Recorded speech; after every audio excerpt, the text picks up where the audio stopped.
Shalom, shalom, mes bien-aimés dans le Seigneur. Je vous salue tous au nom de Jésus-Christ de Nazareth. J'espère que vous allez bien par la grâce de Dieu. Vous avez bien dormi, vous vous êtes bien réveillés.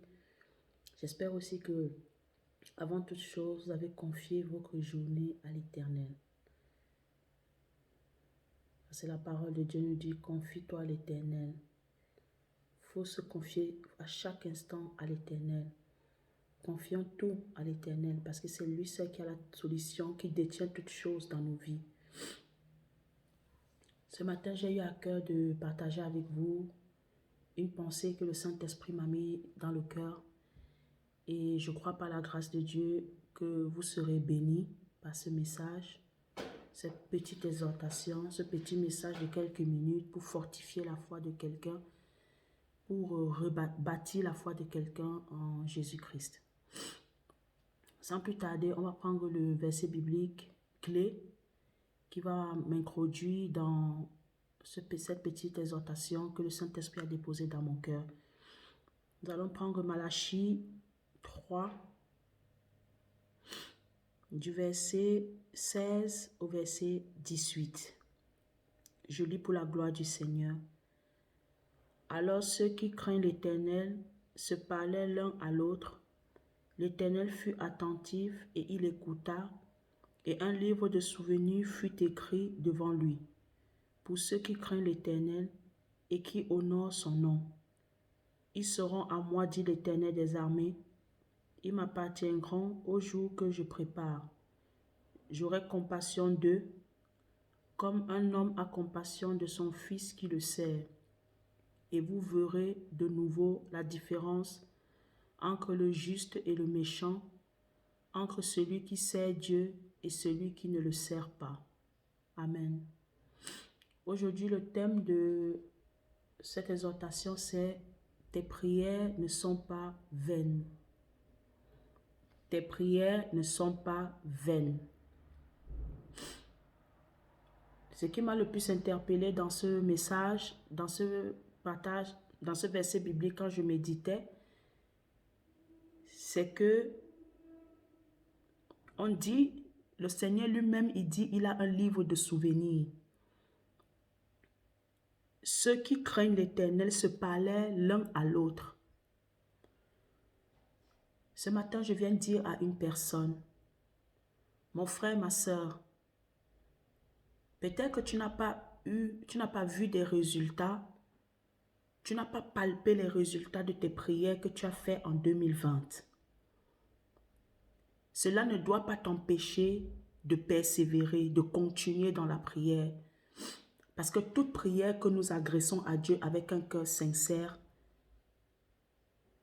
ne sont pas vaines. On dit, la parole dit, Dieu était attentif. L'Éternel était attentif à ce que les autres, les uns et les autres, ceux qui le craignaient, étaient en train de parler. Bien-aimé, la prière, ce n'est pas seulement entrer dans le lieu secret et de parler à Dieu. Tu peux aussi parler à Dieu en écoutant une louange, une adoration chrétienne. Tu peux prier même en cuisinant. Tu peux même prier même en te douchant. Tu peux prier même en marchant en route. Le fait seulement que tu parles, c'est déjà une prière pour Dieu. Parce que la parole de Dieu nous dit, la vie et la mort sont au pouvoir de la langue. Donc ça veut dire que ce que tu parles, Dieu écoute ça comme une prière. Voilà pourquoi aujourd'hui je vais dire à quelqu'un, ne t'assois pas pour médiser les gens. Ne t'assois pas pour parler mal de quelqu'un. Parce que tout ce que tu parles avec un frère ou une sœur, tout ce que tu murmures dans ton cœur, tu es en train de faire une prière. Et cette prière peut se retourner contre toi. Ne t'assois pas avec les moqueurs pour te moquer des autres. Ici, on dit ceux qui craignent l'Éternel se parlaient l'un à l'autre. Mais quand tu te réunis avec un frère ou une sœur, qu'est-ce que tu parles? Qu'est-ce que vous discutez? Qu'est-ce que vous échangez? La parole de Dieu nous dit là où il y a un ou deux réunis en son nom. Si vous vous accordez, vous êtes deux à vous accorder pour un sujet de prière. Vous devez considérer que cette prière vous a été exaucée. Mais bien aimé, ce matin, je viens de dire à une personne, ne t'assois pas, ne fais pas, ne pratique pas cette année des futilités, des choses qui ne te serviront à rien. Mais tout ce que tu fais, fais-le avec enthousiasme, fais-le pour un but précis. Ne fais rien pour rien cette année. Même quand tu parles à Dieu, même quand tu es dans ton temps d'intimité, même quand tu es devant la télé, que tu es en train d'écouter la louange, ne dis pas n'importe quoi. Parce que l'ennemi se sert souvent des informations de ce que nous sortons de notre bouche pour mener à bien sa mission, son plan, son but qu'il a dans notre vie. Sachant que si Dieu a un plan pour nous, l'ennemi aussi a un plan pour nous. Ce matin, je viens te dire que maximise-toi dans la prière cette année. Ce n'est pas parce que l'année passée, tu n'as pas eu l'exaucement que cette année-ci, tu dois abandonner. Non, Dieu a un livre de souvenirs. Dieu se souviendra de toi. Dieu se souviendra de toi. Certainement que Dieu peut-être n'a pas répondu à ta prière parce que Dieu voulait voir véritablement est-ce que c'est lui que tu cherches ou bien c'est l'exaucement que tu cherches. Il y a une différence entre que c'est Dieu que tu cherches et que c'est l'exaucement que tu cherches. Quelqu'un qui prie juste pour l'exaucement, Dieu va t'exaucer, mais tu vas être vide. Cet exaucement ne t'apportera pas la joie. Cet exaucement ne t'apportera pas la paix. Mais quand tu cherches d'abord Dieu avant l'exaucement, quand l'exaucement arrivera, l'exaucement viendra te trouver prêt, apte à la recevoir, capable, digne de la mériter. Voilà pourquoi la Bible nous dit cherchez premièrement le royaume de Dieu et sa justice, et le reste vous sera donné par-dessus tout. Mais bien aimé, je viens te dire, tes prières que tu as faites en 2020, maximise-les. Et je viens même t'encourager encore aujourd'hui en te disant, peut-être tu as prié sans cesse, tu as prié sans cesse. Peut-être tes prières étaient égocentriques. Cette année, change ta manière de prier. Prie maintenant pour les personnes qui ont le même cas que toi, qui ne passent pas des mêmes difficultés que toi. Ma soeur, si tu n'arrives pas à enfanter, prie pour d'autres personnes qui n'enfantent pas. Ma soeur, si tu n'arrives pas à te marier, prie pour ceux-là qui ne sont pas mariés. Les célibataires peut-être que tu connais qui sont autour de toi. Intercède pour eux. Sois une intercesseuse pour les autres. Mets de côté ton cas. Au moment favorable, Dieu se souviendra de toi. Mon frère, si c'est que peut-être ta femme, tu n'arrives pas à subvenir aux besoins de ta femme parce que tu n'as pas le travail, commence à intercéder pour les autres. Sortons de l'égocentrisme, sortons de l'égoïsme parce que nous les chrétiens, on a toujours tendance à être égocentriques. Ce n'est que le moi, le je, le moi, le je. Jésus n'est pas moi, Jésus n'est pas je. Jésus est pour tous, Jésus est en tous. Ce matin, je viens t'encourager. Je viens te demander de te relever ta tête. Change ta stratégie de prier. Arrête, même quand tu as fini de prier, reste dans cette atmosphère de foi que mon papa m'a écouté. La parole dit, le verset 16 dit, alors ceux qui craignent l'Éternel se parlaient l'un à l'autre. L'Éternel fut attentif. Mon frère, ma soeur, ta prière n'est pas vaine. Ta prière ne restera pas vaine. Dieu se souviendra de toi. Dieu a un livre de souvenirs où il marque tout. Tout ce que tu peux parler, tous les murmures, même les larmes que tu coules de ton visage, Dieu les récupère, Dieu marque tout. Je viens t'encourager vraiment cette journée, en ce jour. Si c'est que tu as perdu la foi, tu ne crois plus, tu n'espères plus, tu te dis peut-être que voilà, Dieu m'a abandonné. Les autres qui ont témoigné l'année passée, moi encore, voilà, cette année, j'entre encore en 2021 avec les mêmes choses de 2020. Ma soeur, mon frère, changeons de stratégie de prière. Si tu as trop prié pour toi, ne prie plus pour toi. Maintenant, prie aussi pour les autres qui sont dans la même situation, le même cas que toi. Et change aussi ta manière de parler. Ne sois pas négative. Ne sois pas pessimiste. Mais aie la foi. Sois un homme de foi, une femme de foi. Crois que si tu as prié avec un cœur sincère, Dieu va t'écouter. Dieu t'a écouté. Même quand tu entres dans la prière, voilà pourquoi la parole de Dieu dit que quand nous devons nous présenter devant le trône de la grâce, nous devons nous présenter devant le trône de la grâce avec assurance. L'assurance que Dieu va t'exaucer. L'assurance que tu es déjà exaucé. Dieu a dit à Daniel, avant que tu ne pries, je t'avais déjà exaucé. Mais l'ange du prince de Perse a retenu ta bénédiction. Voilà pourquoi Dieu a envoyé Michaël, l'ange Michaël, pour aller libérer la bénédiction de Daniel. Mais bien aimé, Dieu n'est pas un homme pour mentir, ni un fils de l'homme pour se repentir.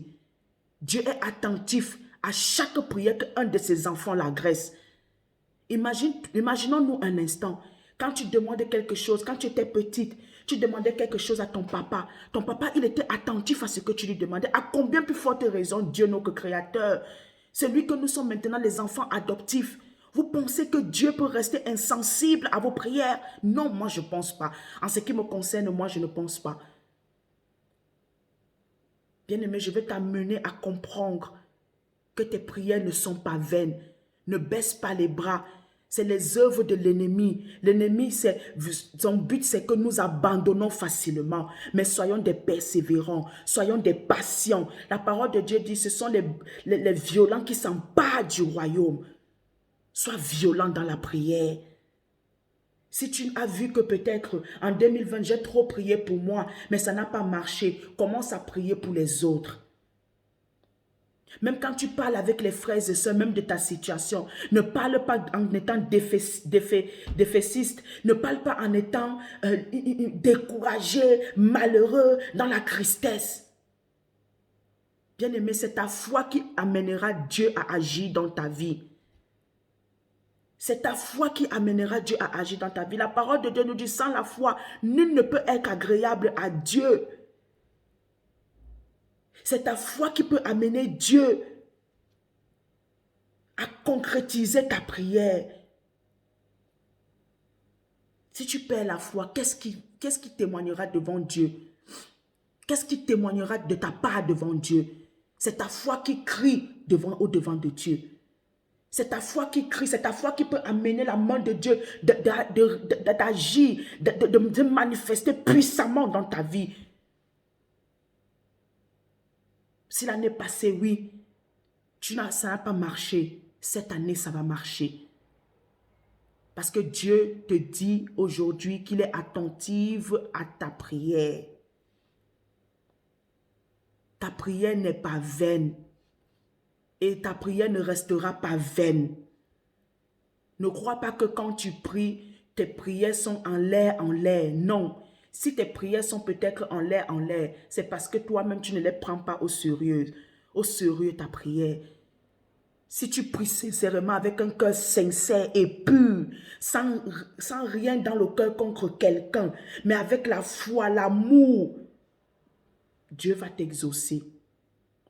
Change ta manière de prier. Change ta stratégie de prier.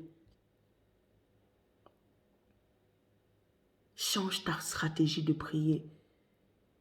Et je te dis, tu témoigneras. Tu te souviendras de ce message. Tu témoigneras la grandeur de Dieu avant même le 31 décembre 2021. La parole de Dieu nous encourage à prier les uns pour les autres. Ne soyons pas égocentriques. Ne soyons pas des personnes et des chrétiens égoïstes. On ne pense qu'à nous. Imaginons-nous un instant si Jésus n'avait que pensé à lui. Jésus ne serait jamais venu se livrer pour nous, donner sa vie pour nous. Jésus lui-même, il a dit, je pars, mais je ne vous laisse pas orphelins. Il a toujours pensé à nous. Il est toujours en train de penser à nous. Il a même dit, même au ciel, il intercède pour nous. Il allait nous préparer une place pour que là où il est, nous soyons aussi avec lui. Donc Jésus n'est pas égocentrique. Jésus s'est livré pour nous, afin que nous ayons la vie en abondance, afin que nous soyons réconciliés avec le Père. Jésus-Christ a dit qu'on doit être ses témoins. Nous soyons ses imitateurs. Bien-aimés, changeons de stratégie. Arrêtons de demeurer. Tu as vu une année, tu as prié pour un sujet de prière, ça ne marche pas. Il y a plusieurs stratégies. Va vers le Saint-Esprit. Interroge le Saint-Esprit. Demande-lui, Saint-Esprit, pourquoi est-ce que ma prière ne marche pas? Est-ce que je prie selon la volonté du Père, selon la pensée du Père, selon le cœur du Père? Si tu ne pries pas, mais bien aimé, parce que nous ne savons pas prier, c'est le Saint-Esprit qui prie en nous. C'est le Saint-Esprit qui rend témoignage en nous. C'est le Saint-Esprit qui nous inspire. Retourne vers le Saint-Esprit. Va vers le Saint-Esprit. Parle-lui. Saint-Esprit, inspire-moi. Parle-moi. Et le Saint-Esprit va t'inspirer comment prier, comment toucher le cœur du Père. Parce que c'est le Saint-Esprit qui connaît véritablement le cœur du Père et comment atteindre le Père. Je l'ai dit dans une de mes vidéos que j'ai postées. Même quand tu pries, quand tu demandes quelque chose au Père, ne demande pas dans l'objectif que toi seul tu sois béni. Demande même afin que le nom du Père soit glorifié et que le royaume de Dieu soit présenté devant les hommes. Demande aussi pour que tu sois une source de bénédiction pour les autres. Tu veux te marier, oui.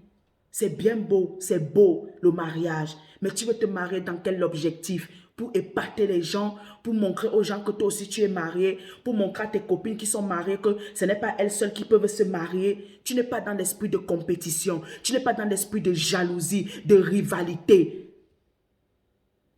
Marie-toi pour un objectif précis parce que tu vas accomplir l'œuvre de Dieu sur la terre. Ton mariage doit glorifier le nom de Dieu. Ton mariage doit servir d'éclairage, de témoignage pour la gloire de Dieu et pour son royaume.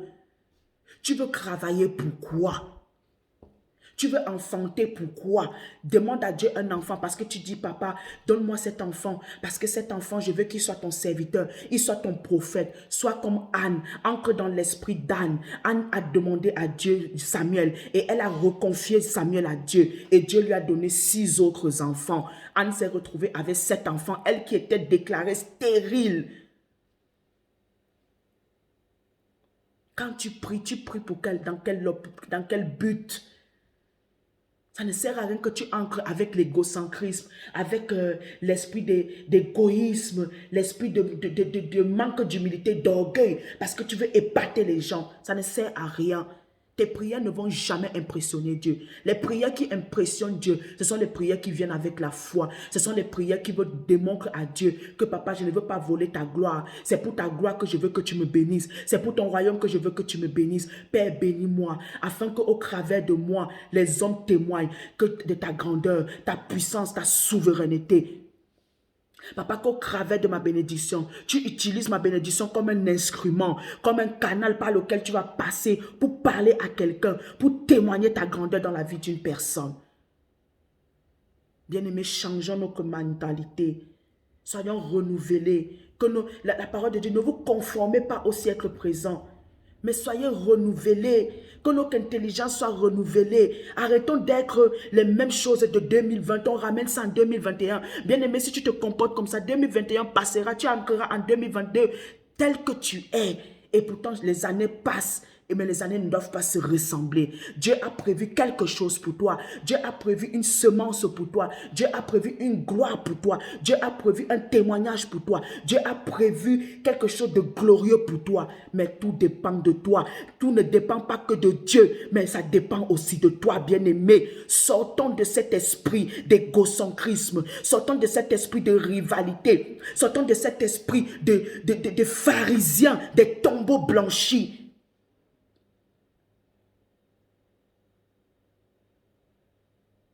Sortons de cet esprit, mes bien-aimés.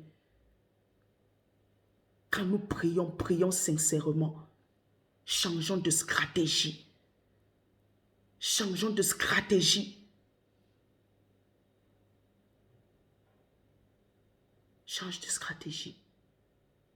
Voilà le message que j'ai eu à cœur de partager avec quelqu'un ce matin. Et je prie vraiment que ce message te trouve dans une position apte à disposer à le recevoir et à mettre cela en pratique. Même les serviteurs de Dieu, même Jésus n'était pas venu sur la terre pour se servir lui-même. Il était venu pour nous servir d'abord son Père, mais au travers de nous, bien-aimés. Même les disciples de Jésus étaient pour Jésus, ils servaient le Christ, ils servaient Jésus, ils ne se servaient pas eux-mêmes. Voilà pourquoi quand les gens voulaient prendre Dieu, l'apôtre Paul et Barnabas pour des dieux, l'apôtre Paul s'est déchiré l'habit, il s'est déchiré les vêtements pour dire que non, ne faites pas ça, ce n'est pas moi que la gloire doit revenir, la gloire revient à Dieu. Mais bien aimé, nous ne pouvons pas être voués pour voler la gloire de Dieu et être en compétition, en rivalité avec Dieu. Dieu ne te bénira pas. Dieu ne te bénira pas. Dieu ne te bénira pas. Et même s'il te bénit parce qu'il est fidèle à sa parole, tu ne seras pas heureux. La parole de Dieu, c'est la bénédiction de Dieu qui enrichit. Et il ne l'a fait sur d'aucun chagrin. Mais tu auras le chagrin parce que ta bénédiction, tu ne l'as pas eu dans l'humilité. Parce que tu ne l'as pas eu avec un cœur d'amour, avec un cœur pour servir Dieu, pour glorifier le nom de Dieu. Tu l'auras, mais tu ne seras pas heureux. Tu l'auras, mais tu ne seras pas heureuse. Tu l'auras, mais tu manqueras la paix. Tu ne seras pas en paix. Tu ne seras pas dans la joie. Tu ne vas pas bien jouir de ta bénédiction. Parce que, mon bien-aimé, ma bien-aimée, tu n'as pas fait, ta prière n'était pas véritable. Ta prière ne venait pas vraiment de ton cœur. Ta prière n'était pas sincère.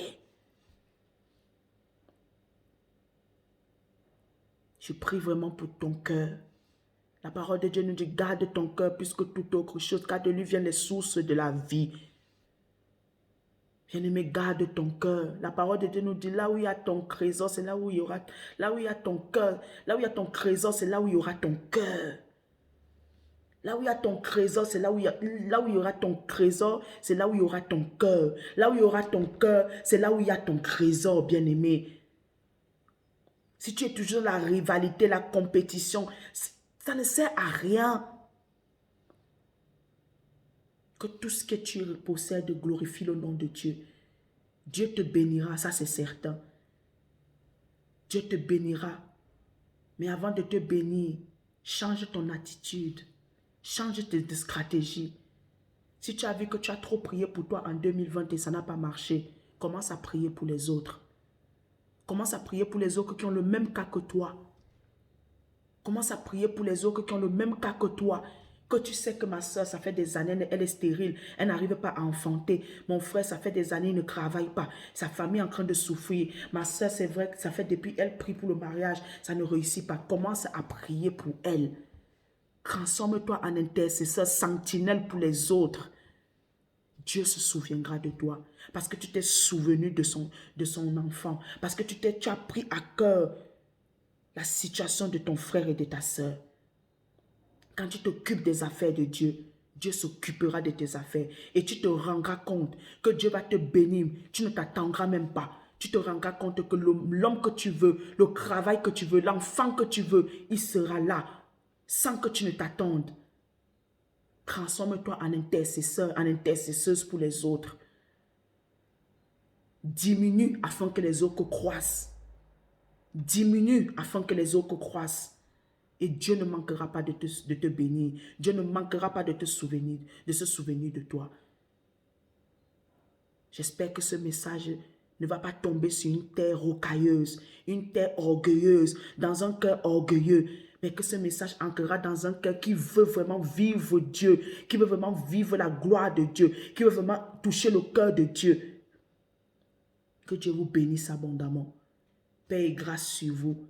Paix et grâce sur vos familles. Paix et grâce dans tout ce que vous allez entreprendre. Paix et grâce. Paix et grâce vous soient accordées au nom de Jésus-Christ de Nazareth. Que Dieu te bénisse, mon frère.